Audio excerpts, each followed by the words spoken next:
بسم اللہ الرحمن الرحیم۔ باب الریان للصائمین۔ یہ باب اس بیان میں کہ ریان جنت کا دروازہ روزے داروں کے لیے ہے۔ ریان جنت کے دروازوں میں سے ایک دروازے کا علم ہے، اور یہ دروازہ روزے داروں کے جنت میں داخلے کے لیے مختص ہے کہ روزے دار جنت کے باب ریان سے جنت میں داخل ہوں گے۔ ریان فعلان کے وزن پر ہے، اور یہ ری سے مشتق ہے، اس کا معنی سیرابی۔ تو اب روزے داروں کے جنت میں داخل ہونے والے دروازے کا نام ریان ہے، اس لیے کہ وہ روزے داروں کی جزا ہے ان کی بھوک اور پیاس پر۔ ریان۔ حدثنا خالد بن مخلد قال حدثنا سلیمان بن بلال قال حدثني ابو حازم عن سهل عن النبي صلى الله عليه وسلم قال ان في الجنة بابا يقال له الریان يدخل منه الصائمون يوم القيامة لا يدخل أحد غيرهم يقال أين الصائمون فيقومون لا يدخل منه أحد غيرهم فإذا دخلوا أغلق فلم يدخل منهم أحد۔ اس حدیث کے راویوں میں امام بخاری کے شیخ خالد ابن مخلد ہیں۔ خالد ابن مخلد بجلی کوفی۔ سلیمان ابن بلال ابو ایوب ہیں۔ ابو حازم کا نام سلمہ ابن دینار ہے، اور اس کے بعد سہل ابن سعد ساعدی انصاری مشہور صحابی ہیں۔ سہل ابن سعد ساعدی سے یہ حدیث مروی ہے۔ امام بخاری فرماتی ہیں کہ ہم سے حدیث بیان کی خالد ابن مخلد نے، انہوں نے کہا کہ ہم سے حدیث بیان کی سلیمان ابن بلال نے، انہوں نے کہا کہ مجھ سے حدیث بیان کی ابو حازم سلمہ ابن دینار نے۔ وہ روایت کرتے ہیں سہل ابن سعد ساعدی انصاری صحابی رسول سے، انہوں نے روایت کی نبی کریم صلی اللہ تعالی علیہ وسلم سے کہ نبی کریم صلی اللہ تعالی علیہ وسلم نے ارشاد فرمایا، بے شک جنت میں ایک دروازہ ہے جس کو ریان کہا جاتا ہے، اور اس دروازے سے قیامت کے دن روزے دار داخل ہوں گے، روزے دار کے علاوہ کوئی دوسرا اس دروازے سے داخل نہیں ہوگا۔ پکارا جائے گا این الصائمون، روزے دار کہاں ہیں؟ تو یہ کھڑے ہوں گے، لا يدخل منه احد غیرهم، اس دروازے سے روزے داروں کے علاوہ کوئی دوسرا داخل نہیں ہوگا، اور جب روزے دار داخل ہو جائیں گے تو اس دروازے کو بند کر دیا جائے گا، پھر اس دروازے سے کوئی داخل نہیں ہوگا۔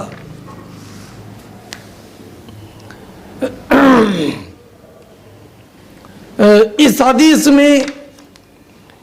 فرمایا ان فی الجنت باب یقال له الریان، ان للجنہ نہیں فرمایا، ان فی الجنہ فرمایا کہ بے شک جنت میں دروازہ ہے۔ یہ بتانے کے لیے کہ اس دروازے میں وہ نعمتیں اور راحتیں ہیں جو کہ جنت میں ہیں، اس لیے کہ یہ دروازہ جنت میں ہے، تو اس سے جنت کے اس دروازے کی طرف تشویق بڑھے گی۔ اور علامہ عینی علیہ الرحمت والرضوان نے یہ فرمایا کہ للجنہ نہیں فرمایا، فی الجنہ فرمایا، تاکہ یہ بتائیں کہ باب ریان جنت کے 8 دروازوں کے علاوہ ہے، اس لیے کہ جنت میں 8 دروازوں کے علاوہ دوسرے بھی دروازے ہیں، ان میں سے ایک باب الصلاح ہے، باب الجہاد ہے، باب الصدقہ ہے، اور باب محمد علیہ السلام ہے، اور یہی باب رحمت ہے، اور یہی باب توبہ ہے۔ اور یہ باب رحمت شروع سے کھلا ہوا ہے، بند نہیں ہے۔ جب سورج مغرب سے طلوع ہوگا، قیامت قریب آئے گی، تو باب رحمت بند ہو جائے گا اور قیامت تک بند رہے گا۔ اور دیگر ابواب یہ نیکیوں کے اعمال پر مقسوم ہیں، ان کی تقسیم ہے، جیسے باب الزکوٰۃ، باب الحج، باب العمرہ، اور باب الکاظمین الغیظ، باب الراضین، الباب الایمن۔ الباب الایمن یہ وہ دروازہ ہے جس سے وہ جنتی داخل ہوں گے کہ جن پر کوئی حساب نہیں ہوگا۔ اور ابو ہریرہ سے روایت ہے کہ نبی کریم صلی اللہ تعالی علیہ وسلم نے فرمایا، ان فی الجنت بابا یقال له باب الضحیٰ، جنت میں ایک دروازہ جس کو باب الضحیٰ کہا جاتا ہے۔ جب قیامت کا دن ہوگا تو ایک منادی ندا کرے گا، این الذین کانوا یدیمون علی صلاۃ الضحیٰ، کون ہیں وہ لوگ، کہاں ہیں وہ لوگ جو چاشت کی نماز کی پابندی کرتے تھے؟ یہ ان کا دروازہ ہے، تم نماز چاشت کی پابندی کرنے والوں اس دروازے سے داخل ہو جاؤ۔ اور عبداللہ ابن عباس سے مرفوعاً یہ روایت ہے کہ للجنت باب، جنت میں ایک دروازہ ہے جس کو فرح کہا جاتا ہے، اور اس باب سے وہی داخل ہوگا جو بچوں کو خوش کرتا ہے۔ اور ایک باب باب الصابرین ہے، اور حسن بصری سے ہے کہ بے شک اللہ رب العزت نے جنت میں ایک دروازہ رکھا، اس سے وہی لوگ داخل ہوں گے جو کہ ظلم کرنے والے کو معاف کر دیتے ہیں۔ ہاں، اور جو جنت کے مشہور 8 دروازے ہیں، ان 8 مرکزی دروازوں کا کہ وسعت کا عالم یہ ہے کہ اس کے دونوں، اس دروازے کے دونوں کواڑوں کے درمیان اور ایک دروازے کے ایک کنارے سے دوسرے کنارے تک 500 سال کی مسافت ہے، 500 برس کی مسافت ہے۔ ہاں، سال ابن سعد ساعدی کی ایک روایت ابھی آپ نے پڑھی،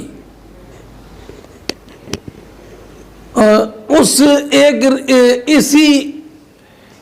روایت کو امام مسلم نے بھی تخریج کیا ہے، سال ابن سعد ساعدی کی۔ اس میں یہ ہے کہ نبی کریم نے ارشاد فرمایا کہ جنت میں ایک دروازہ ہے جس کو ریان کہا جاتا ہے، اس سے روزے دار قیامت کے دن داخل ہوں گے، لا يدخل منه احد غیرہ،